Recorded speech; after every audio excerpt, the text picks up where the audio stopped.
Yo, what's going on, guys? We are here already. Girlfriend's about to come over and shower. But yeah, definitely interesting day. And we're going to get right into it. Thank you for joining us. Back to the normal time. And we went a different time because my girlfriend showed up. Like she was moving in. So I had to be a good Samaritan, a good boyfriend, and say what up to her, help her move in. She's actually going to be here any minute to take a shower at my place. But I hope you guys do have a great day. The NBA has been slow, but we have a few little things that we can talk about regarding the NBA. And I think it'll be interesting. Waiting for our boy Jackson to join us. It is Friday, August 6th, 9:31 in the morning. All right. And I hope you guys do have a great day because you know what? In 12 hours, or not even 12 hours, in 8 hours, it's going to be the weekend. So let's go into this weekend strong because you know what? You got to enjoy every day you have on this earth because every day could be your last. So let's get into some news. Going to wait for Jackson to join us. And I think, hey, what up, big dog? So, Not much, just hanging out, living life, killing, dreaming. I don't know. But I do want to say the NBA is so goddamn boring right now. man, I slept through my alarm again, and it was one of those days where I was just like, it reminded me of when you go to class, your teacher isn't there, and you know he's going, but you're just like, there's that sliver of hope, like maybe, just maybe, something happens, and that's how I felt like about 5 minutes ago. No, I completely understand you. But it's Friday, so I'm chilling. You're fun. My dog. So my dog, my girlfriend just showed up, and my dog is literally having like the biggest tweak fest. It is the cutest thing ever. Yeah, your dog's bugging. She's having so much fun. Jasmine, calm down. Oh, Nick, you're fine. Yeah, you're good, babe. Either way, you find anything interesting this past weekend or past weekday, I guess you could say, interesting? What's up, Joshua? Euro. Yeah, I know. I guess my name is officially Euro. And Max, I don't think my girlfriend wants to be shown right now, but thank you. What's up? Oh, you want to come on? My girlfriend did say she can. She did just wake up. Say hi. I don't know where I look. You look right. What's up? She's there. How many people we got in here? Jolts up to like 10. Jolts up to 10, yeah. Show us your tits. Well, how's the move? The move was good. Joshua says hello. She says, Hero girlfriend. And no, the move was good. We just had to build some IKEA furniture. So that was go for it. And it's cool. And like right now, she's just dealing with the basic stuff, like no shower curtains. So she's just showering at my place. And just stupid shit like that. Not stupid shit, just normal moving in stuff. So just assisting her and then helping her dad. Nothing too crazy. She just came over to shower because they don't have Wi-Fi or a shower curtain yet. So yeah, it's always the worst. Yeah, and like I'm not moving. I'm living in the same place for a second year. Did you move every year in college? I lived in the same year 3 and 4, and then for my 5th year I moved. Oh, yeah, because you took a year off. So how old are you? Dude, I'm turning 23. I remember I graduated. Okay. I'm your age. Yeah. You're turning 23, right? I was just curious if you're 23 yet. Yeah. I turned 23 in November 11th, 11/11/99. Wow, you're destined for something. Yeah. Well, same birthday as Leonardo DiCaprio, except 24 years. Oh, word. Nice. Yeah, but what's your birthday? My birthday was like last week. Well, why didn't you tell me? Happy belated. You turned 23 or 22? Yeah, it was July 26th. It was actually when I was on the trip. I didn't tell anybody. I took it out of all my shit. Oh no, I hate birthdays. I hate birthdays. I think like I personally hate birthdays. I find it really depressing. Like I get sad on my birthday. Yeah, I don't. Luckily, I wasn't sad, but I hate birthdays too. Well, I don't. I always tell people don't do anything. Don't do anything for my birthday. It's just Right. another. It's another day. It's just another day for me. I'm not one of those people that like goes like switching up the hats. You should put an Orioles hat on. I don't have one. Orioles are like the sixth best team in the nation. The Orioles. I just picked up one of their players. We're both 23. Well, I'm 22. I'm turning 23. He's like 4 months older than me. Yeah, I am. Yeah, he's 4 months older than me. Damn straight. But the reason I don't get sad actually on my birthday. I actually did get sad this past year, but that was just because I had like a terrible birthday. Like I got like no gifts, no one called me. Like my parents didn't call me till 10 p.m. at night. Like I was, nor did my sisters. No, I think my only person who called me was my little sister. No one else called me. No, it's like 16 candles. Yeah, dude, it was actually sad, and I was just there. I was like, so everyone just forgot about me. No one cares. Like, it's so shitty. Yeah, dude. And like then my parents called me at like 10. They're like, they're like, how are you doing? I was like, oh, thanks for calling me. Like you couldn't call me before work, couldn't shoot me a text. Yeah, I should just shoot him a text. Like so do you at least have a girlfriend? Yeah, no, I've been with my girl for like 3 years. Yeah, she was there. She was fine. She was fine. She was there. It was just other stuff. Any roommates? Yeah, but like I'm not gonna go to up to my roommates and be like, "Hey, bud, it's my birthday." You know, like yeah. It was actually like it was super cool. Not like no one being in New Hampshire, no one knew it was my birthday. No one called me. If that makes you feel like nobody called me, no one wished me happy birthday. But like my mom and dad knew I was in the mountains. But but your mom and dad were aware. Yeah, they both texted me, but I don't. It was kind of cool. It was just like cool, like going through like your birthday and no one knows it's your birthday, and so you don't hear the words "Happy Birthday," which can, I guess, be kind of sad. But I flipped it. My birthdays aren't shitty anymore. They used to be shitty, so they're all good now. Birthdays are. I just don't like birthdays. I just it's a good day to like treat yourself to like something like a nice Andy's frozen custard. Oh, 100%. I mean, 2 years ago I went to Arby's for my birthday lunch. Oh, word. It was terrible, but like yeah. Oh, damn, Arby's will do that. But I do want to say I haven't had a birthday party since I was 10 years old. Damn, that's a pretty late or early end to birthday parties. Yeah, I haven't had. I haven't had a grad party. I don't have parties for myself. I don't. Oh, man, grad party was like. I know I'm missing out on some cash too with a grad party, like with family. I'm looking out on some bands for all sure. My family live in a different country, so I've never seen the purpose of having. Oh wow! So like, shit.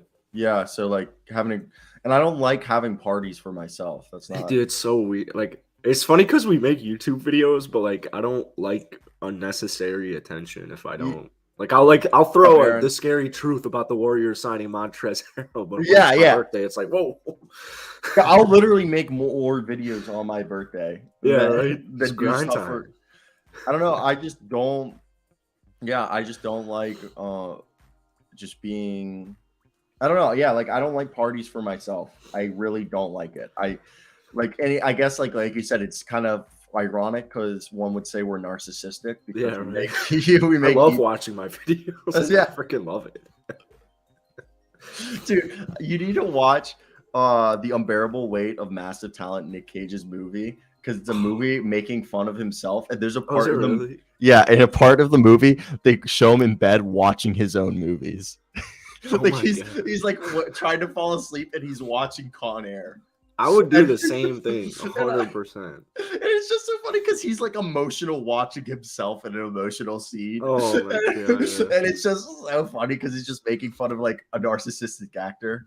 Yeah, that's funny. I was just talking to a girl about how we both don't like Nick Cage.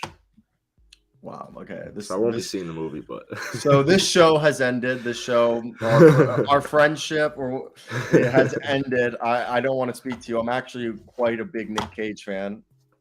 I can tell. I fucking love Nick Cage, man. You're missing out on so many good movies. Just like Adam Sandler, they're just both a little overrated. It's fine, Adam though. Sandler's definitely overrated. Adam Sandler's just goofy movies. Cage fan here too. My buddy John would love you guys. Thank you. Okay, I agree, Aaron. Not all his stuff is good. A lot of his new films are independent artsy films. Also, they make fun in them.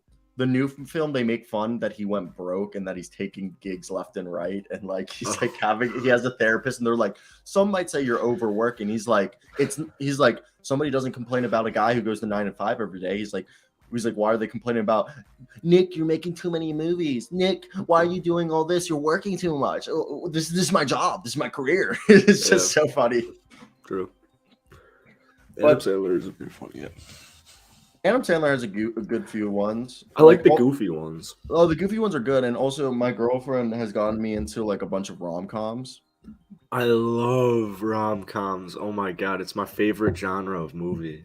I don't know if you're being sarcastic right now. I love The Notebook's a top 5 movie of all. That's not a rom-com. That's a drama. That's just a chick flick. Tomato. 10 Things I Hate About You. 10 Things I Hate About You is great. What Women Want. Great. Movie. What's another great rom-com, Nikki? I've watched a rom-com like 2 Nights what? Since my last girlfriend. Oh, 2 Night Stand with Miles Teller. Oh, that sounds. I love Miles Teller. Jackson just said he loves Miles Teller. Nikki, my girlfriend loves. Cool.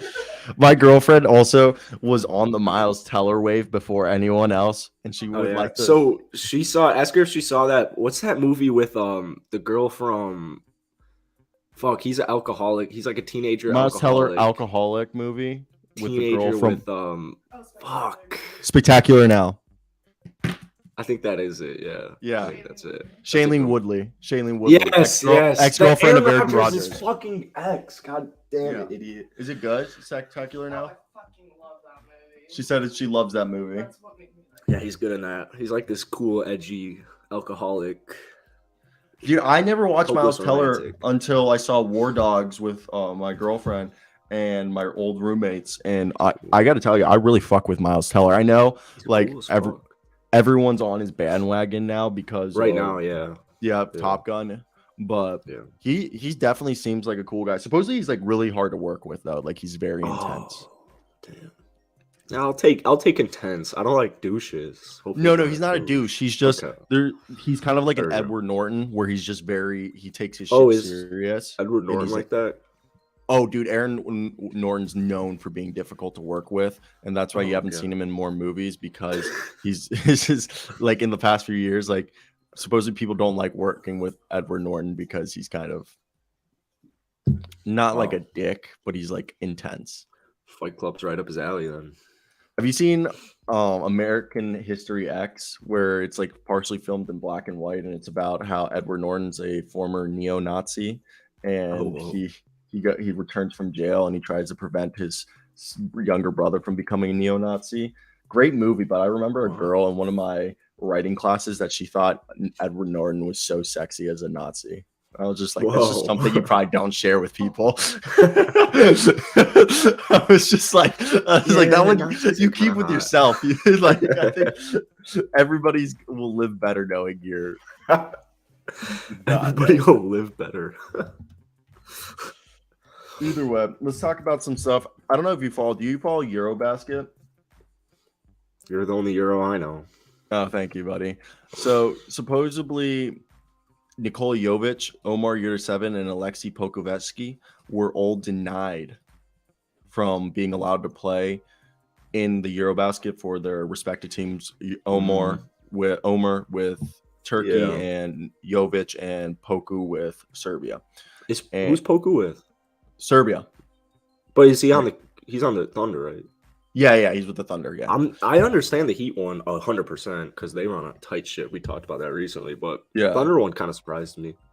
I think it's very common with guys because Giannis is playing and all the vets are playing, but I think it's very common with younger guys. You just don't play them because you don't. If you're still on your rookie deal, you don't want them to get hurt because people don't realize any injury that takes you out for a while while you're on your rookie contract really stunts your growth.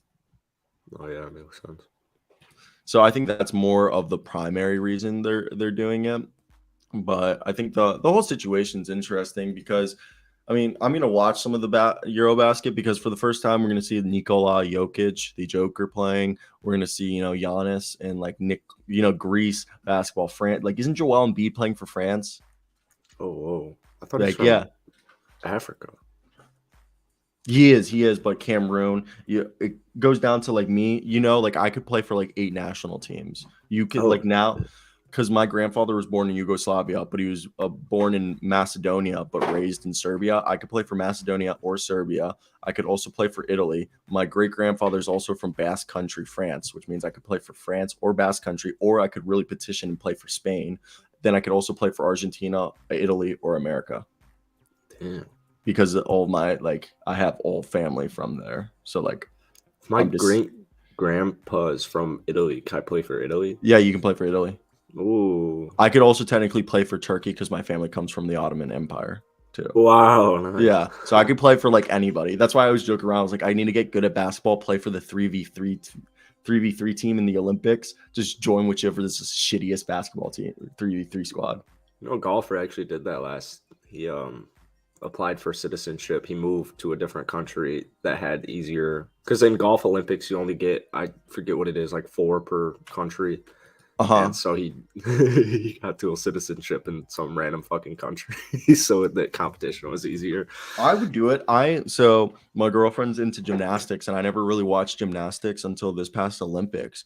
And dude, I would have you seen what's that trampoline time? Is it called trampoline? The one that they jump on the trampoline super high? Yeah, aerobic gymnastics. They're like they're on this like trampoline that they're jumping. They just do flips. Oh wow. And they jump like 40, 50 feet in the air, and they're just flipping, like twirling. And I remember because like it would be like 3, 4 in the morning, and we'd just be watching. We'd be like, this is amazing. Just hit the tab, watch some Olympics. Damn. Literally. What was the Olympics this year or last year? The Olympics were last summer. Oh, man, I'd love nothing more than just like smoke a J and watch some random shit on the Olympics right now. Well, in November, you get to watch them in Qatar or Qatar. Not Qatar. Cater. No, that's how they say it on the pat back if you show as a joke. They're like cater. Oh my God. Wait, holy shit. Some breaking news just broke. Michael Scotto, Hoops Hype. The Lakers had conversations about joining the Jazz and Knicks a few weeks ago in a potential 3-team trade, league sources tell. The proposed trade would include Russell Westbrook going to the Utah Jazz and being bought out. Utah would send Donovan Mitchell to the Knicks, and a combination of 2 players, Patrick Beverley and Jordan Clarkson, or Bojan Bogdanovic or Malik Beasley to the Lakers. Jazz would receive significant draft picks from the Lakers and Knicks. The Knicks would have to part ways with salary fillers such as either Derrick Rose or Evan Fournier in such deal. Yeah, something on Twitter like right before. It'd be cool. I mean, Lakers. I want Pat Bev and Malik Beasley. Yeah, that'd be. Or would you want Bojan? I don't think Mitchell goes to the Knicks. I don't think that's happening. Yeah, it seemed like it was dead in the water, but according to multiple NBA executives who spoke to the Jazz about trading Mitchell, Utah is seeking as many draft picks as possible and is not prioritizing win-now players. Utah is looking to land a bigger haul for Mitchell than Rudy Gobert that netted them 4 first-round picks and a 22 first-rounder in Walker Kessler. And there's a belief that it'll take 5 or 6 first-round picks to land Mitchell. Yeah, I mean, New York's got the picks.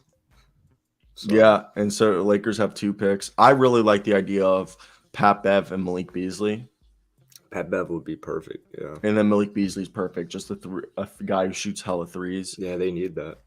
I know Bojan would be nice, but Malik has the better deal, and I think Malik arguably is the most reliable health-wise. And then I like Jordan Clarkson, but he's just such a negative defense. Like, at least Malik Beasley's like a body.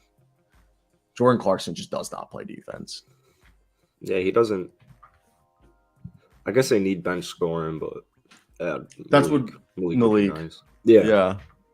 Or you could argue that Pat Bev could run the second unit, but I would start Pat Bev. Yeah. And it would fix their point guard problem. They'd stagger them fine. I thought it was so funny that Darvin Ham has more power this year to bench a player. Like, fuck, you're a coach. What do you mean? Yeah, I don't even. I thought that would just been every coach. I didn't understand it at all. I got reminded. What do you think Donovan Mitchell's even going to be traded? Yeah. Oh, you're leaving? Yeah. Oh yeah. Give me 1 second. Give me 1 second. Do you see that? Oh.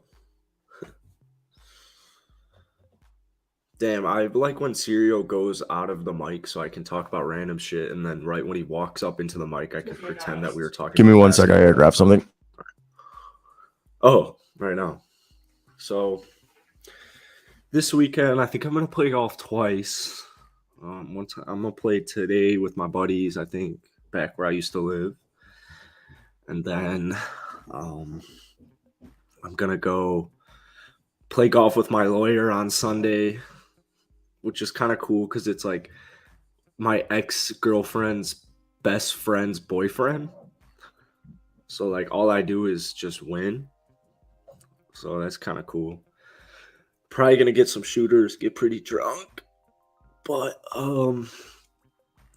in other news, I know no one cares, but this is like my second to last weekend here in Chicago, Illinois. So it's kind of sad, but new chapter. It's actually not that sad, but I will miss my mom and I will miss my cat, and so I'll miss that. But wow, I do this for a living and I don't know what to talk about. Is anyone here? Let me see if anyone is here.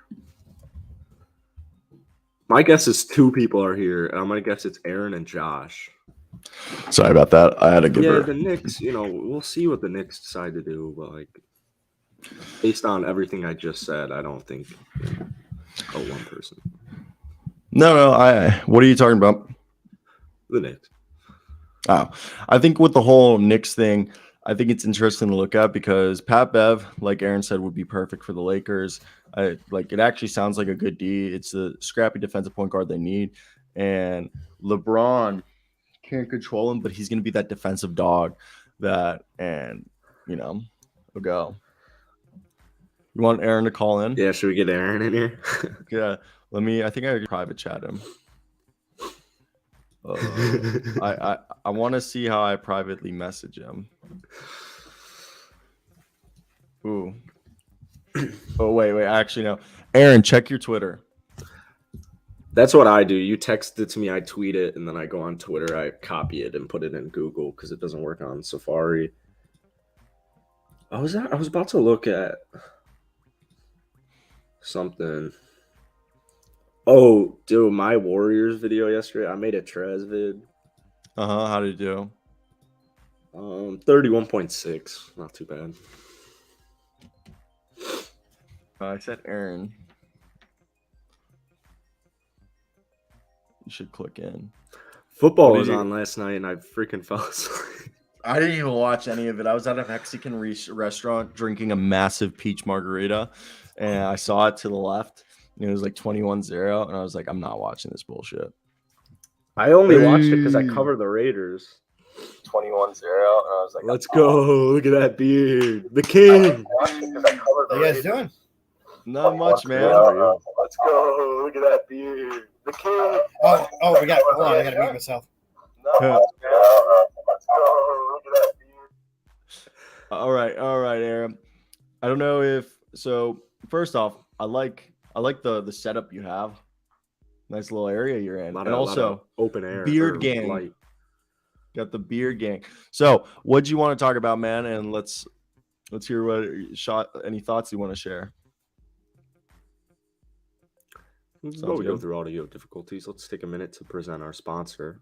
This episode is sponsored by Sirio and I.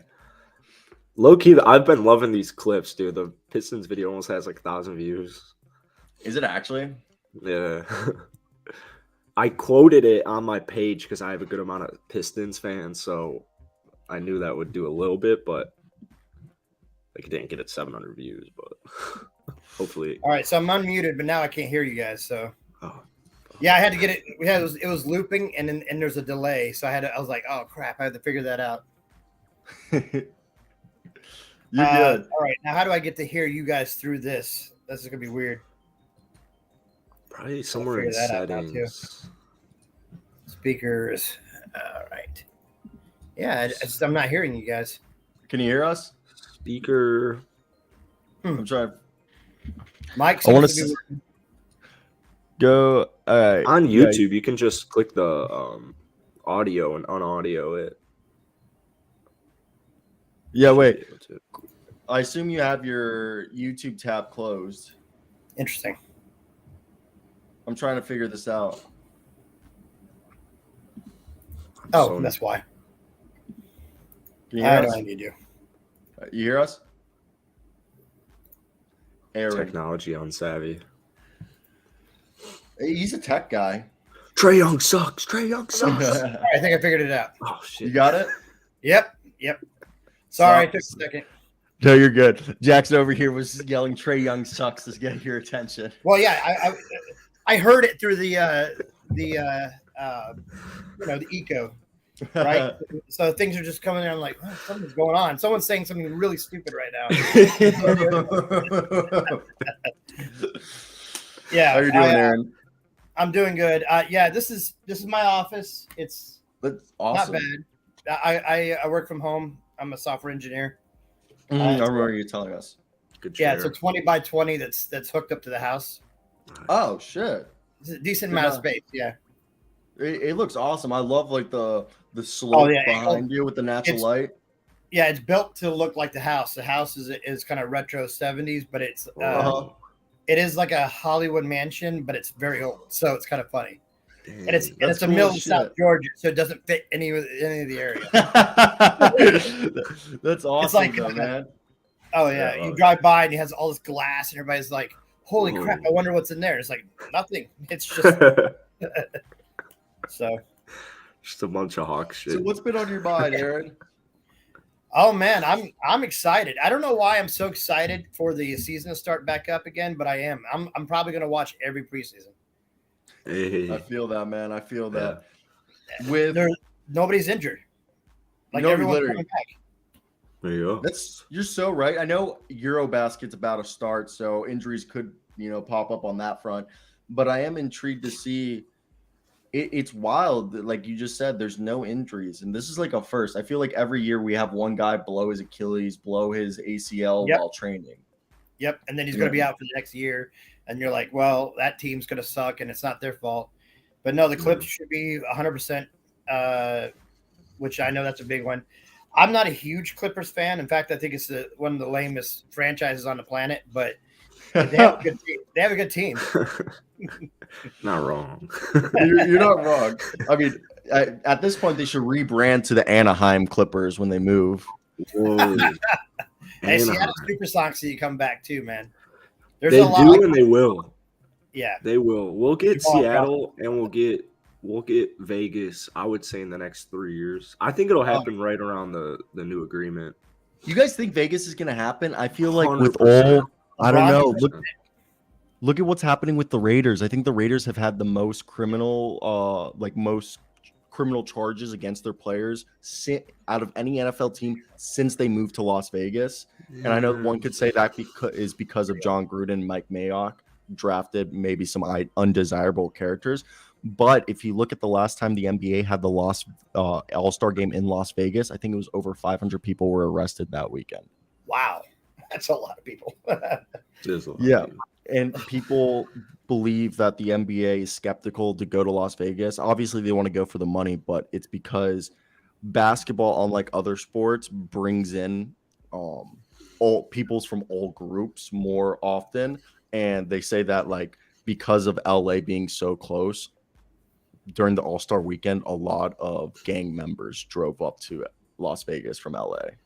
And there was a lot of gang presence in Las Vegas. It's not a good sign. Yeah. all the like human trafficking and sex trafficking and that side of the world just like terrifies the shit out of me.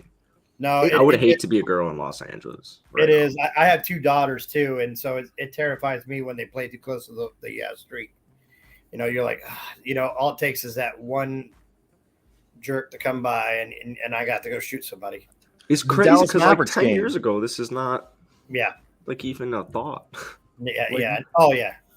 You have the Mavericks game where that girl literally went to the bathroom, told, "Hey, Dad, I'm going to the bathroom at halftime," and they fucking trafficked her from the game. And he had he had fake like counterfeit tickets. And Did they ever find her? They did find her, but she was and they're suing the hotel and they're suing American Airlines Arena and the Dallas Mavericks because she was at a hotel that the guy rented out 2 floors and no one thought anything of it. Bro. And they rejected room service and they were It's moving like her that from room Vegas to room. shooting 2 shit. floors. So I guess so screaming wouldn't be a problem. Yeah, And they're like suing the hotel Damn. because they're like, this is a blatant sign of something weird. People don't rent out 2 floors until you don't do room service. Yeah. So, and they found her because they found like ads on like Craigslist and shit. Oh my goodness, dude. Jeez. Yeah, it's fucking That's so fucked messed up. up, man. Dude, And it's if you crazy watch, to think about. go watch Avicii, like any music video Avicii produced before he died, they're all about sex trafficking and human trafficking. Really? All of them are about it. It's crazy. Like, he's like that he's exposing against them. it? Yeah, That he's he's like exposing the shit in the music videos. But like if you listen to the song, you can't tell unless you watch the music video. You're like, holy shit, someone's getting trafficked in this music video, and the lyrics make total sense. Yeah. Wow. I did not know that. And Yeah, I was just that's thinking why he it's died, wild. in my opinion. You know, I'm Yeah. a big conspiracy guy. No, you're I good. think it's weird that we live in a modern society with cameras everywhere and just that, and like it's still like I feel like, don't they say today we have more slaves than ever before? Like in Yeah, so Slavery modern never went away. slavery does still exist. Sex trafficking is very big, especially over in Europe. It still happens here in America too, but it's generally, if I'm not mistaken, it's south of the border that they pull people down, and it's anybody who's like anywhere near where they can grab you and just put you in a truck, you're done. Yeah, that's why they say San Diego and like South Padre Island, all those like little Texas, Arizona, California cities that are right like an hour away from the border. You got to be careful because like you hear every year a story of someone Oh, who's with this. my daughter would be gone already if I lived down there. She dresses up like Harley Quinn every 5 seconds. She's only 7. I'm like, no, honey, don't do that. Some bad people out there. Crazy. Yeah, it's fucked. It's just crazy to think that there's just evil people in this world, and it's just like I'm still trying to get my kids to understand it. It's like this world's full of evil, and it's full of evil. Around every smile, there's at least half of them that are bad, and I'm not saying that there's that many bad people. It's just it's you don't know. A guy can smile at you, and Jeffrey Dahmer, right? Wasn't he like a really charming person? And he was eating people.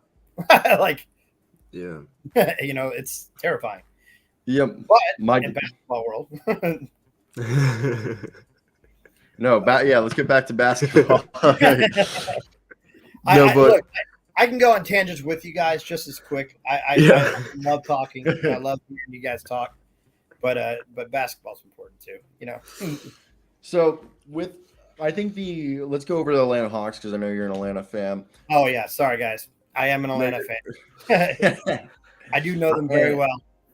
You've really helped me turn the leaf on my thoughts on the Atlanta Hawks. I'm definitely rooting for them, and I'm definitely rooting for Trigger Trae. Yeah, I want Trae. The problem with the Hawks, and this is just honest truth, is we have a bad rep. We've not treated our stars very well. Dominique, we traded him in his prime. We don't win. We don't get close. And we're not a small market, so it doesn't make any sense why someone wouldn't at least invest in the Hawks. I mean, Atlanta's big, and we're like what? We're the East Coast Hollywood now. Yeah, so you're really? like the 5th biggest city in America, 6th biggest city in America, right behind like Phoenix. Yep, and we have the biggest airport in the entire world. Really? So. Great airport. So there's no reason why we can't have stars come or want to come, but it's that we haven't already won, and a lot of people don't want to be that person that has to force it. Like if LeBron's never come to Atlanta to try to bring a championship. He's going to go to places like, well, he did do Cleveland, which is his hometown, right? But he's not going to reach out and try to help out in Atlanta. So it's nice that when we get a superstar that back him up, and he's not going to get the credit he deserves. He's 6 foot tall. He's my height. It makes I know they say he's 6'1" on paper. A lot of people that have seen him in person say he's actually like 5'10". Yeah, that's crazy. Yeah. So he's your height, Jackson. He's tall. He's like, I'm like 5'9" with shoes. Yeah, I'm overweight now, dude. I'm overweight and old, but I just beat a Division II college player before I went under surgery for my arm. So you can beat people at 6 foot and below. Mm-hmm. You just have to be smarter than everyone around you. You have to be a lot smarter than everybody around you. And fundamentals. Because what you don't get in distance when you're pulling a shot, you have to basically really trick somebody so their athleticism can't make up for their mistakes. Yeah. So when you 100%. see Trae, he can't leap very high. Like I could leap higher than that. Or when in my prime, I could leap higher than Trae does. Like you see him, yes, to throw himself alley oops to dunk. He doesn't run up and dunk at all. He always throws himself alley oops to do it. Yeah, when he's in practice, and that just shows you he has no leaping ability. So he's got to be uber fast and uber deceptive in order to get a shot up. The fact that he pours in numbers above Luka, and he has the same usage rate as Luka, and he has a better efficiency than Luka. Luka's 6'7". Yeah. Trae Young had from what I saw after what you sent me, I read that Nikola Jokic and Trae Young are the only 2 players in the league with estimated win shares over like 11 that played significant minutes. Like any other player that had a win share. Wow. Yeah. That's so another thing about Jokic. Jokic really is an MVP candidate. If you look at the stats, he proves it. Yeah. And he got better at defense. Which is wild because everyone was like, he's already a great offense. He's arguably the greatest offensive player. All he needs to get better at defense. And then this year he comes out and he averaged like 2 steals a game and a block. I saw this on some video, and I think it's something to keep in mind. They were talking about Larry Bird, and they're saying how Larry Bird would never do well in today's game. But then they said, we already have an example of Larry Bird. It's Jokic. He's a non-athletic, big white guy who's slow, who his skill set is way above everyone around him. Well, that was Larry Bird. And Larry Bird, I would say, was more athletic than Jokic. And so, he would have been the legend here too, and it's a good way of looking at it too, because, Jokic is he's very efficient. And every time I go look up Trae's stats and say, okay, how did he do this year? I look at it and I go, well, there's only one person that really beats him stat for stat, and that's Jokic. So that should tell you Jokic is really a beat. He deserves that MVP every time. Man, I completely agree with that. Dark horse MVP right now? No, because here's the thing about Trae you have to understand. Most of the big time guys that are running right now, unless the Hawks themselves were first seed, they're not even going to mention the MVP word. They're talking about Luka being MVP when the Mavericks were barely making the playoffs. So they already have that mindset. To break that mindset, you have to do what I did with you guys and say, okay, why? And then they'll say, they talk about, again, tangibles. And I'm like, why does intangibles have to come into it? If you look at pure stats, it should be obvious who are the better players. And Jokic is like MVP every time if you looked at pure stats.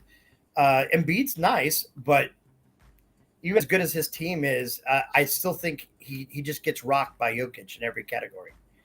Mm-hmm. And when you get to point guards, if you ask my honest opinion, the second best point guard in the league is Trae. And the only reason I put Steph above is because his shooting is unmatched. But I don't think he's a better pure point guard than Trae. Trae's vision, he's one of the best passers in the game. Probably, Chris Paul's up there with him, but Chris Paul's a lot further in his career. So, you expect him to be a little bit wiser with the ball than Trae.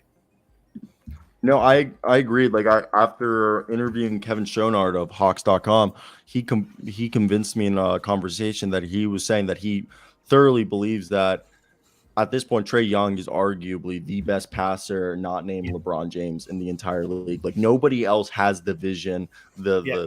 the way that Trae Young can literally feed a needle like through the smallest holes. Like there's so many times where he'll be dribbling and the paint will look clogged, but then you see someone like Clint Capella slashing to the basket and he just And there's one threads the spot ball. that's moving, right? There's one spot that's moving where you can pass that ball. And I say moving because everyone's in transition. It's all happening within a second. And he puts the ball between other defenders right on target every time while the guy's jumping through the air. Like it's insane. His Unbelievable. passing. Yeah. He's 23. Yeah, he's 23. Yeah. 28 and 10. Yeah. And this is where I say the one thing I've talked about this before. I just beg that Trae Young watches Steph Curry's film. And Steph Curry's not a good defender by any means, but Curry does this thing on defense where he's really good at pickpocketing. I call it. It's like he's not necessarily a good defender, but he does this good thing where he gets his hand on the ball or he comes in from behind and just robs the ball. And he's not necessarily a good defender, but he's really good at getting the ball, like getting into the ball. Disrupts you know? He knows where to be. Yep. And if he does that, if he just starts, I mean, he's not too bad. I think he was just shy of a steal per game last season. Yeah. So that's actually deceptively better than what you would expect for somebody who's considered a very, very bad on-ball defender. It doesn't have length. No, he doesn't. But he's got enough intelligence that if he actually wasn't carrying the entire load offensively, he could probably be getting in passing lanes and causing at least the people he's defending a problem with their ball handling. Here's the best part about it. I was a short defender in college, 6 foot. I was basically always guarding the point guards, and then every now and then I would get fixed on a shooting guard on switches. And the very first time I would get switched onto a shooting guard, I would want to frustrate them, and I would do that by playing their dribble, trying to expose them as a ball handler. And they would get frustrated and try to pass off real quick, or they'll try to drive on me immediately, right? And then what you do is you say, okay, this guy's not a left-handed dribbler, or usually they're not as good ball handler as the point guard. And so you'd force them to their weak hand, or you'd force them into help. And so there's things like that you could do and be undersized. Just don't let them push you over, or when you do meet them physically, make them push you over, like make them physically push you over to get past. Trae's got to be faster laterally than anybody, right? I've seen him take off from baseline after the other team made a shot, take off from baseline and beat everyone down if they're lagging. And like, just go look. It's hilarious. He'll literally run past people. They'll see him running past. They'll try to catch up. He'll still beat them to the net. And you're like, dude, he's got ungodly speed. And I bet you his lateral speed's pretty good too. So if he could stay in front of somebody, force him to push him down, and then if you're there, force them into help. So at least if they try to push through you, they're driving through traffic. And I bet you it'll work out, unless they really, really fast, good ball handler like Chris Paul. And with Chris Paul, since he's not as fast as he used to be, all you would have to do with him is just stay on him. Just stay on him. He's gonna slow walk it. He's gonna get to the mid range, and he's gonna try to dart back to take a shot. Just stay on him. He's fine. You don't need to rush ahead to beat him to the basket anymore. He's lost a step. So, yeah. I think I agree with that. I mean, for me, it's also so like the other day I played like some 30-year-old who was 6'7", and I was able to block him twice while we were playing just 1v1. And to come with you, I think it really comes down to being. I remember watching Denny Avdia last year. People were like shocked that he locked down Giannis Antetokounmpo. And I think something people don't teach you until you get older, which I wish they would teach you, is your hips. People need to learn how to move their hips. Yeah. Oh my God. I had my friend who could have played. Yep. Yeah. D1. He could have played D1. He taught me because he said his trainer used to put like straps on his hips and make him go like this, and he would pull the straps while he moved his hips. And I swear to God, once I learned how to move my hips, while while someone was trying to drive, and you literally just keep doing this movement going backwards while literally just keeping them in front of you, and then literally just have your hands up. You don't even have to try to block the shot. You're already there, making it frustrating for them, because most people usually think that if they can get downhill, they're going to get past you. But if you just stay in front of them, they get frustrated because they're like, I can't blow past this guy. Because most people, when someone goes downhill, they turn diagonal, so they become flat, so people can more easily go past you when you're like this. But if you're always open and staying open like this, where like you're not fully opening yourself, but you're staying like you're not, no one's going to be able to get past you, because they're going to have to literally charge you. I had a coach that told me that when you're playing defense, hold your hands out like you're holding a beam of light. The beam of light is coming out of the offensive player. Just make sure you're catching that beam of light and you're redirecting it away from the basket. Nice. Oh my God, that's a good one. Yeah. I was a defensive specialist in college and in high school. I was a streaky scorer, which sucked because no one wants a streaky scorer. They want a really good scorer, and then them also to be miraculously good at defense. But I had multiple scholarships for as a defensive player, and I'll tell you, man, people will be surprised how many things are involved in defense that are like defensive plays that you can pull that really do trap players, offensive players, and limit their ability to score on you. Especially if they find spots they like, then direct them the 100% the opposite way and something adjacent, something that's not quite right. Because a lot of players are rhythm players too, right? So there's ways to pull people out of rhythm, like darting towards somebody and backing up real quick, right when you think they're about to do a stutter step or something. And you can get people off rhythm, and that means their shot's going to be off rhythm. You can frustrate them if you feel like they're insecure about their ball handling skills. Then just up at the ball a lot. Even if you're near the ball, it doesn't matter. Like people get really, really self-conscious when they play, and it's overthinking. Yeah. So would you compare yourself to a Cam Reddish right now? No, Cam Reddish made it to NBA, and I did not. Honestly, no, because Cam's problem is he dropped his defensive stuff and then tried to become a pure scorer, and he's overthinking everything he's doing, and that's the reason why he's not doing well at where he's at.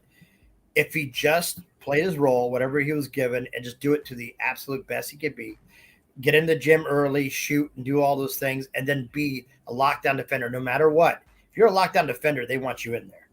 And as long as you're not a liability like Ben Simmons, they're going to put you in the game. So he's not thinking it through. I honestly think he hasn't put enough thought into the right things, and that's why he struggles. Aaron, do you agree with me that I believe anyone can be a D2, D3, and a low-level D1 basketball player if you hone your fundamentals, you hone your craft, but then to be a Power 5 or a top D1 or a professional basketball player, that's where I believe genetics come in. Like there's guys who don't have the genetic balance, and they become very elite at one skill, or one or two skills, which makes them NBA. Like Trae Young, he's a great passer, he's a great shooter, which allows him to be in the NBA. But there's other guys that, yes, they were great D1, D2, D3 basketball players, but they didn't hit the genetic lottery, or like they're not elite at one skill set that makes them. I love you to death, Cyro, but I don't think so. I think. What do you think? I don't think Trae Young is genetically gifted anywhere. I think he's a person who was driven by his father's knowledge of what he could have done and didn't do, and he invested it back in his son. He got him in touch with NBA players. They told him what the true pathway is to get there, and he just worked really hard. If I had done a half of what Trae Young would have done, I would have had a chance. And I honestly, you want to elaborate? Like what specifically did Trae like? I was lazy growing up, right? My dad was an incredibly good basketball player. He was only 5'10", but he can light you up from three. It didn't matter if you were in his face or not. He was clever. And he wasn't fast. He wasn't athletic. He was just an amazing shooter. And I was a cut and slash guy. I love to just be in there in the trees, and I like to jump over them and like to surprise them. And I really was if you put something in front of me that was a wall, I wanted to knock it down or do something fancy that you didn't see, coming. Mhm. That was me growing up. And I put a lot of work in my ball handling and my passing skills, because passing skills came up because I realized that no one wants a 6 foot, you know, rim runner. They want a 6 foot point guard who might rim run or whatever, right? So I learned how to pass, and I learned how to pass well, and uh, I did never put in the work for shooting at all. I only practiced games. I never went in and just shot 5,000 shots, or whatever it took in a day. And then when I started hearing about like what would an NBA player do in order to get in the NBA, these people shot over and over and over for hours without playing with anybody. Just shot, just got that shot down. So whether they had someone in their face or not, they were going to hit it. I never put that work in. I thought, well, I'll just keep playing basketball. There was probably about a 4 or 5 year time period where I played nonstop, almost 7 days a week. If I found a court to play in, I played it. I played it even when it was cold, even when it was rainy. I just played, and I tried to play with somebody. If it was indoor courts, when the weather wasn't right, I tried to find an indoor court. I went played at Run and Shoot back in the day, and that's in Atlanta. Run and Shoot was this, like, they had 16 indoor courts downtown, and a lot of like ex-pro players and all that would go down there. I thought I was hot shit. I can't. I had two scholarships that I was turning down for Christian colleges because I didn't like the college, and they were for basketball scholarships. And I just won league MVP in my high school that year. And I was a Whoa. and Nice. and so I was, well, it's a small school system, right? So all you had to Still. be is not terrible. But I thought I was amazing, and I went down there, and I didn't get picked the first couple games, and that really upset me because I'm this short white guy, right? But they don't know how good I am. I didn't think I understood what the difference in levels was. I was a very good high school player, and I might have been able to be on one of these traveling teams if I had really put work in, but I didn't. The very first play came down. My guy stole the ball from somebody. I ran down after him. He was an inch or two shorter than me. He went to go jump up for the layup. I went to go block him, and then I realized he went another foot above me and dunked it. So I got dunked on my first day in Run Shoot. Oh, jeez. It was the worst feeling ever because he was shorter than me, and I was like, I got springs. I was like, there's no way. I led the league in blocks 2 years in a row. Yeah, at 6 foot. I blocked a 6'8" guy when he went for a dunk during my high school game. And I was like excited, right? Yeah. No, this guy was a nobody, and he dunked on me. Jeez. Like, because down and Run and Shoot, people, NBA players off season, really good street ball players, college players, D1, D2, D3, all of them are playing down there, and that's where they go play. Mhm. And it was a system shock for me, and it took me a couple of years to even play with those people. Hmm. Do you think, with you saying that, do you think then a lot of the chance of becoming an NBA player is also opportunity based? Yeah. You could be like me, play with a lot of good people that love playing. I played with ex-Georgia Tech players. I like street ball, played with them all the time. I was better than a lot of them, which to me was like convinced me that where I was in life. But if I had someone like LeVar Ball, right? Yeah. Yeah, who said, no, we need to get you in an NBA training camp, and not just college training camps and whatnot. Mm-hmm. We need to get you in these areas that will actually hone what you need for the next level. And get your name out there. That would have helped a lot. It would have been a system shock again for me. I would have said, oh crap, I have huge deficits in my shooting ability. Mm-hmm. I don't shoot threes because I can leap over most people my size without them realizing what happened and then shoot. I had a very high jump shot. So I would literally use that same leaping I did to dunk to jump shoot, which was less accurate than a set shooter would be, but gave me the advantage of shooting over taller players. But if I just practice shooting like Trae did, just go back more. I can have a nicer, more accurate shot. I can shoot from further out, and I'd be a lot more useful today's game. Mhm. And all that stuff that unless you know. And I didn't learn any of that until well into my adulthood, that I just made a bad turn, and therefore there was no chance of me ever getting past. I could have either started or been a bench player on a bad D1 team. You know what I'm saying? That was my prime, and that's still nothing.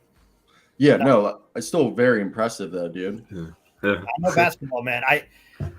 So I'm 46. I just had. Oh, sorry, wrong shoulder. I just had a rotator cuff surgery.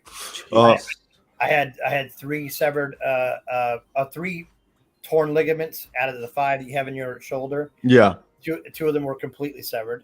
Damn. While I had that injury, I beat a D2 6'2" college player. Damn. And I'm fat too. I'm like 80 pounds overweight, and I beat him just through trickery. I know the game very well, and it shocked him because I didn't come close before. But as I started getting in shape, he realized that, oh no, he could play. And I actually beat him the last 2 days before he moved, and then I had surgery. So I'm gonna get back out there again. I would not be anything ever again. I'm too old, and I missed my chance, and I missed many opportunities when my dad used to tell me that you need to shoot more and that you're not shooting enough, and I didn't. I wanted to be Dominique Wilkins, man. I admired the guy growing up. I love the showboating and the dunking, so I started training for dunking, but I never, I'm only 6 foot. No, I completely understand. When I first started playing travel basketball, my parents were working full time. They didn't have time to take me, so my dad would take me to the library, and I would take out books on Dennis Rodman, Hakeem Olajuwon, David Robinson. You got Charles Oakley, and all these guys, Rasheed, Ben Wallace, and all these big men. And all I wanted to do was I love rebounding, and to this day, always whenever I play, people always call me like a hustler or like rebound. Like I'm the guy coming in, flying in. Like no matter who's there, I'm always leading any game in rebounds because I love rebounds. I love that feeling of rebounds. I love the feeling of someone having the ball in their hand and me sticking my one hand in there and just ripping it out or just poking it out. But like you said, I always wanted to be Dennis Rodman. I always wanted to be Dennis Rodman. And then I realized, well, I'm fucking 6'1". And like I'm not going to be Dennis fucking Rodman. No, so your D3 team or D2 team. Yeah.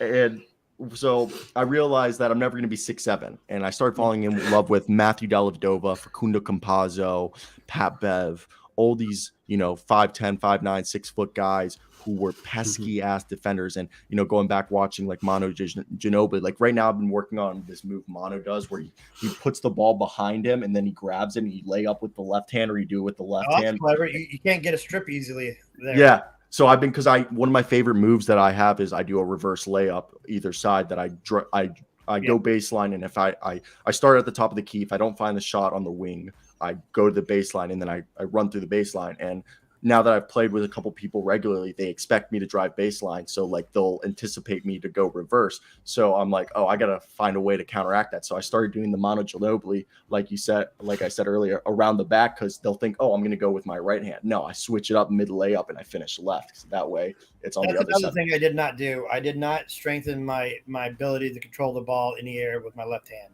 I don't do left-handed layups. I always did two-handed layups when I was from the left side. I could dribble left-handed, just as right-handed. Ball handling is essential for us short guys. Yes. So you must get very good with it.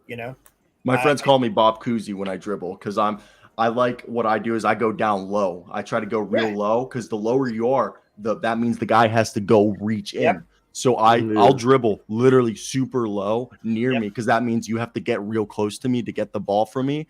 And literally it took a while, but now I can literally pull up from dribbling literally by my knees and take a shot, because it used to like I would drop the ball or not get my shot now, but now I can just literally pull up from real low, because if you're driving through traffic and there's 3 guys, you can just dribble past them by having it real low. Yes. Because If it go low, no one wants to reach down there, especially taller guys. Yeah. yeah, The taller guys just dribble lower, and it bothers the crap out of them, because there's like, well, it might as well be not even here. Yeah. Like they're gonna reach for, they're gonna wait for you to go to the rim. Yeah. and it lets you create space. Yeah, that's another thing about block shots that I found very interesting, is that you know where the ball's going. like end of story. You know where the ball's going, right? So blocking shots should be easy. You're like, no matter what move he does with that ball, the ball's still going towards that basket. Yeah.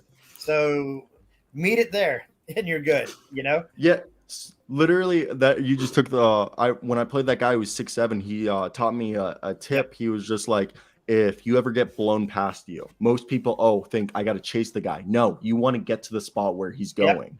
Yep. You want literally cut him off. And that's what, and I picked that. He taught me that, and it's been 4 days since he's taught me that. I think I've averaged like 2 blocks every game I've played since then, because if I get blown past, I literally run to right in front of the hoop. Defense is a skill. It's a skill that can be taught. It's once someone gets in that mindset, is as complex as the offense. And anybody who's a good offensive player, they're good because they know how to exploit defenses. So all you have to do is exploit those holes, and you can become a good defensive player. I think teaching someone to have an offensive mindset is easier than a defensive mindset. Yep. I don't know why. I love the defensive mindset more than an offensive mindset, but I think maybe offense gives more dopamine because you're scoring, and that's what everybody wants. But people don't realize, like, anyone can become a defensive player, but there's a difference when you become a defensive dog, because you have that mindset that you love just being pestering. You like just being an asshole. You like being like, because people don't realize playing good defense takes as much energy as playing good offense, maybe even more. Sorry, my phone's going off for some stupid reason. No, you're good. Yeah, man. As far as the season's coming up and everything, is there any other teams you guys want to talk about outside of the Hawks? I feel really dirty. No, it's all good. To wrap it up, I want to hear, who's your favorite player / team that isn't the Atlanta Hawks right now? Could be young guy or old guy. All right, so this is tough. My favorite player is not on the team. My favorite team outside the Hawks. Right now, I'm a Pelly fan, because I really liked how well they did without Zion, and I'm really excited to see how Zion plays. Like, I love his. I'm just gonna one of my favorite, he's not necessarily my favorite player, but one of the favorite things watching when he was playing was when somebody got a rebound, some power forward or center got a rebound, and the Pelicans were all running down, and Zion didn't. He just walked up and grabbed the ball and threw the player off the ball. I don't remember what it was or who it was, but it was hilarious. And then just went over and dunked it. It was a good old I'm a man and you're not moment, you know? That might have been from Summer League. I feel like I know exactly what you're talking about. Maybe it's not Summer League, but yeah, he just yanks it out from him. I feel like I know exactly what you're talking about. So Zion basically yanks the ball out of another big man's hands. And it wasn't like he pulled the ball out. It felt like he threw the player off the ball. Does that make sense? Like, the guy was really holding on to it, but he's just a forklift or a gorilla came in there and just ruined it. You know, like somebody way stronger, massively stronger, that took it all out of his hands. I love Zion. I was hoping that the Pelicans were going to dog him, and that the Hawks were going to pick him up or something. Isn't he from Atlanta? Huh? He's going to play Zion. Wait, where's Zion from? Is he an Atlanta boy? I don't know, but there is still that video of him walking by on draft day, walking by the Atlanta Hawks seat and then touching it. I was like, man, I wonder if he's giving homage to Dominique or something. North Carolina. He's from North Carolina, so probably being from North Carolina, Atlanta was the team he cheered for. Yeah, that would be it. Yeah, but I would have loved to have him, but he started losing weight, and I was like, no one's going to let go of him now. Yeah, 27. He averaged 27 at 20. Yeah. Guy's gonna be a monster. 27, 7, and 4. God, he's gonna be a monster. Yeah. I wanted him to be our monster. Do you think he needs to learn how to shoot 3-pointers? Did a You know little what's in funny? college. No, Shaq didn't need to, and I think Shaq would still be fine nowadays. So right now, there's a big deal about today's game. The fact that you need a fast center who can get out there and defend people on the outside in the 3-point range, and who can also stretch the floor to allow other people to cut. Like I think that has merit, but I think there are some people that will bridge that gap. Like there are people that are so good, it doesn't matter, they can't do that. It doesn't, because I mean, I just think that there's some dudes who are so impactful. I would say Rudy Gobert can be that way. The reason why they were able to get around it is because he's a bad defender out on the wing. So everybody just spread things out, and Rudy had to float, and therefore there was always a person open. You could just pass it around until you found that person, and you got an open three. But they just exposed them that way, right? And that's really because Rudy was their only defender. If they had really good defenders, on-ball defenders, they could have let him float out there and just come back to help once something collapsed. You're one of the few people who realizes that the Utah Jazz basically exploited Rudy Gobert by, after one season when the Clippers exploited him, they didn't go out and get more perimeter defenders, which they needed. No, they didn't. No, they did. They had none. Like that whole team was they're going to be a joke this year. Because now you got rid of the only thing that you relied on for defense. Now, one of two things will happen. Either they'll all learn how to play defense in 1 year, which I don't see that happening. That's very difficult. That's a mindset you have to have built in. Or they're going to get Look rid at of Andrew Wiggins, how long it took him. Yeah. Oh, yeah. Wiggins is also kind of one of those things where he could have been amazing early on if people just stopped telling him he was going to be amazing. I think he would have been fine, That stuff gets into young people's head, man. It really does. You took it. I wrote an article on that, and part of the problem was people don't realize how bad Jimmy Butler probably was for Andrew Wiggins, because people don't realize Jimmy Butler. People don't remember this, but Jimmy Butler's last day in Minnesota, he ran a practice playing with the second unit. He didn't score at all, and he was yelling, "You need me to fucking win. You need me to fucking win." And literally, he was playing against Karl Anthony Towns and Andrew Wiggins, and supposedly Andrew Wiggins had his shit blocked multiple times by Jimmy Butler, and he was screaming at Andrew Wiggins and shit and yelling, "You need me to fucking win." And in Andrew Wiggins' face and the general manager's face. Yeah, Jimmy Butler is not a great guy, but he's an amazing player. He's not a great guy? I think he's a great guy. He gets a bad rap. He's not a great guy. I'm saying, I don't think he's good psychologically for certain people. Like MJ. Almost. Yeah, like MJ. MJ wasn't either. Yeah, he wasn't that. Like MJ was one of the worst people you want talking to young people. And I think Jimmy's kind of the same way. And it's not even that what Jimmy's saying is wrong. It's 100% right. It's just that he has no tact. He has no way. He goes about it wrong. Right. Yeah. You're delivering something, right? You're delivering a message to somebody. You want to put it in a package that survives the trip. So and that's the way. Like Jimmy can't do that. He's gonna jam something down your throat, and either you're going to choke on it, or you're going to be able to swallow it. And I think some people can't choke on it. Like younger kids, they just can't. It's too much. It's too much reality. My nephew's staying with me now. He's 16, and he's part of your generation, right? Of weak men. And I say that because that's a cycle. Cycle is strong men bring good times. Good times create weak men. Weak men create hard times. Hard times create strong men. So that's good shit. That's good. It's a reality. We're in that cycle right now of weak men. We're in the last 20 years of the 80-year cycle. Right. The weak men cycle is creating bad times, or is about to create bad times. That's why we're about to fall, right? Yeah. And unfortunately, weak men have a hard time hearing something from strong men.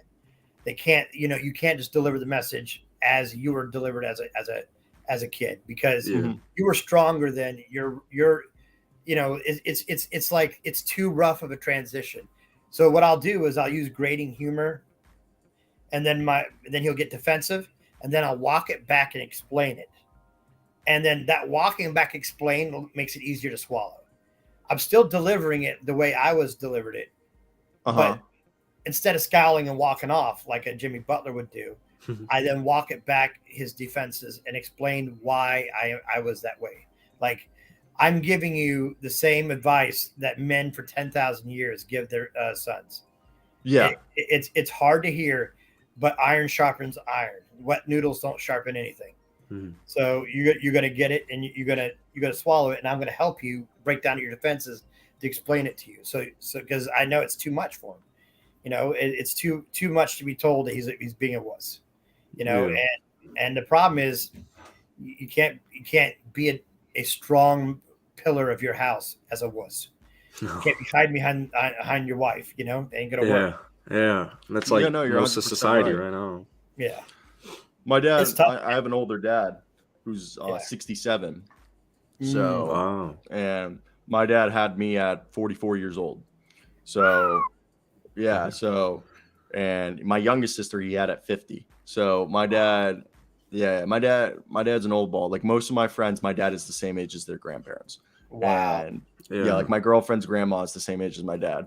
So I have a lot of things I know, watch stuff is just because like my dad is also a stoner. So growing up, my dad believed in, if we're going to watch or do anything, we're going to do shit that I want to do too. So I didn't watch normal kid shows. I just watched, like Mork and Mindy and, Train Places, like other stuff, or like the Dick Van Dyke Show. And there's a great, when you said you tell your nephew stuff that men have been telling their sons for thousands of years. Yeah, 10,000 of years. Yeah. I mean, this is it. Yeah, it comes back to like 100%. I just think, I don't know. Also, my parents are both foreign, so I wouldn't say they're. Yeah, so it's not that they're strict, but you're a traditionalist. Yeah, they. Go ahead. I'll let you. No, you're good. You're good. My dad. I guess the best way to say it is talk big but walk with a bigger stick is the best way to say it. The old Teddy Roosevelt quote is, my dad was like, always said, like, if you're going to be a man, you have to act like a man. Okay. And a man, being a man, it's like also like, he's like, any asshole can put their foot on the gas, but not every asshole knows when to take the foot off the gas, or anyone can pull the trigger of a gun, but not everyone knows how to shoot a gun.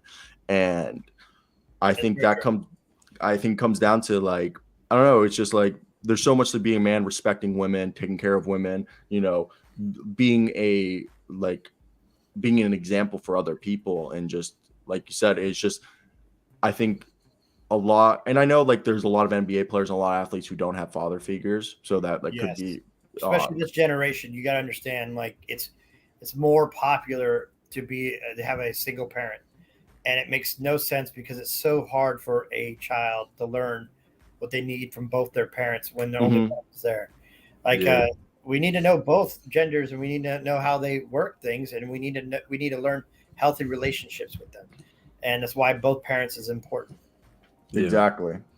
My dad moved away when I was a kid, and my mom dated. I've lived with my mom for like the last 21 years, and so my mom, when I was in middle school, such a critical time, I feel like, when you're growing up for a guy, she dated this beast, former married firefighter, 2 kids. He was like the perfect father-esque figure for like 2 years, and just still kind of hold those principles to date. So it's just like super important. That's why, like, I feel like even just stuff like with what we're doing with right now with Aaron is like extremely valuable, even for. So I feel like for a good portion of in high school, I was raised by my mom's working 3 jobs. I was raised by the internet in different facets of life. It's important, man. We need role models, right? Women need role models that are good, strong women. Like, again, when we talk about traditional roles, real traditional roles were never weak women.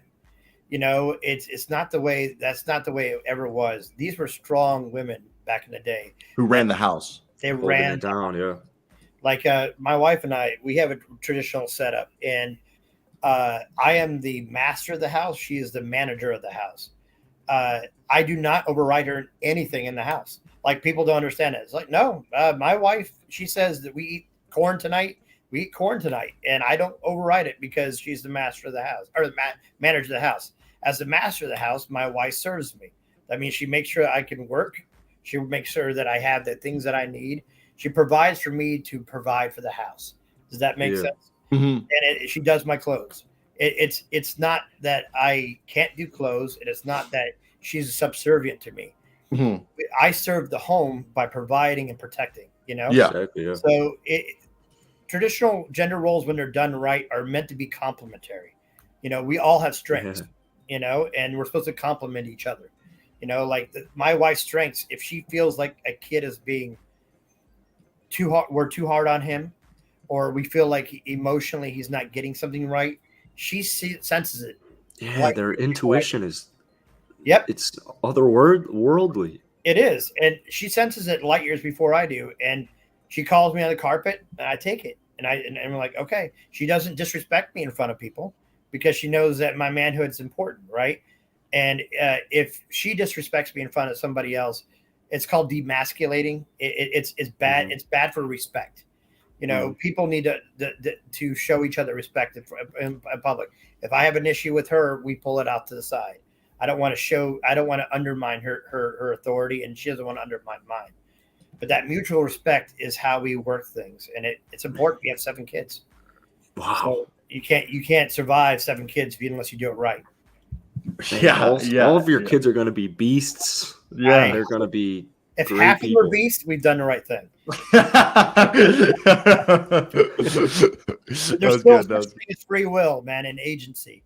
We have 2 kids that were. I'm not going to name names, and I'm not allowed to talk about them personally, but they were horribly abused. And one I had to send back recently to a mental facility. By the way, my condolences for that. Yeah, it's hard. And the other one is thriving. So they both went to the same thing, same parents, same everything. One's thriving, one's not. Agency is still a thing, We're still individuals, right? Mm-hmm. So when you make a choice, it's up to you. Yeah, man. Aaron, thank you for coming on. Jesus yeah, Christ. It's been 45 minutes since you've been on with us, and I didn't know. Flew by. Yeah, it felt like it was 2 minutes. It felt like you here. Well, you guys are awesome. I feel like you're, I know you haven't heard from me. You just see me in text, but I really love the people here, and I wanted to keep in the community. Thank you very much. Man. That's what we're trying to build here, and we hope to have you on soon again. Yeah. It'd be awesome. Oh, yeah, anytime. Thank you, man. Kids I really going appreciate to school. I won't have kids running back and behind me, which is the only reason why I haven't jumped on earlier. Yeah, school's about to start up. Thank you, Aaron. Again, right, thank guys. you. And anybody else who's watching, just know if you just reach out if you ever want to come on and just talk hoops like Aaron did today and just talk about life, really. Yes, sir. So, great guy. Any last thought? That was awesome. That was fucking awesome. That was crazy. Like the perfect human being. Yeah, dude, I have goosebumps from the end of that conversation. That was wild, man. I really enjoyed that. That was just insightful. Yeah. I feel like I should go back and take more notes. And back in the box. Thank you, Aaron. Again, that was really great. Really great. So I think that's a great point where we wrap it up right here. I'm going to just get on with my day, post this on the streaming services. But as always, guys, if you guys did enjoy today's show, be a friend and tell a friend. If you guys didn't like it, just forget it ever fucking happened. Now, go check out Jackson on. You like that one? I had a good roll right there. It was uninterrupted. But yeah, no. So I hope you guys do have a great day. And KD, Anthony Davis, and Ben Simmons are all working out together. Oh wait, no, they're in LA. Whoa, KD to the Lakers. KD, Anthony Davis, and Ben Simmons all hanging out. That is cool. Whoa, AD to the Nets? What, dude? If they gave up Kyrie AD for Kyrie, I think the world would blow up. Love you too, Aaron. That was awesome. All right, bub. We're going to head out here. Go check out Jackson's. How many channels do you have now? 15, 20, 25, 30?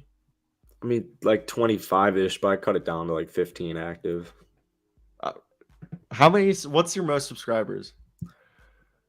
Will Upton, I have about 45,000 in total. Somewhere around there. Like combined? I count them every day, yeah. That's nice.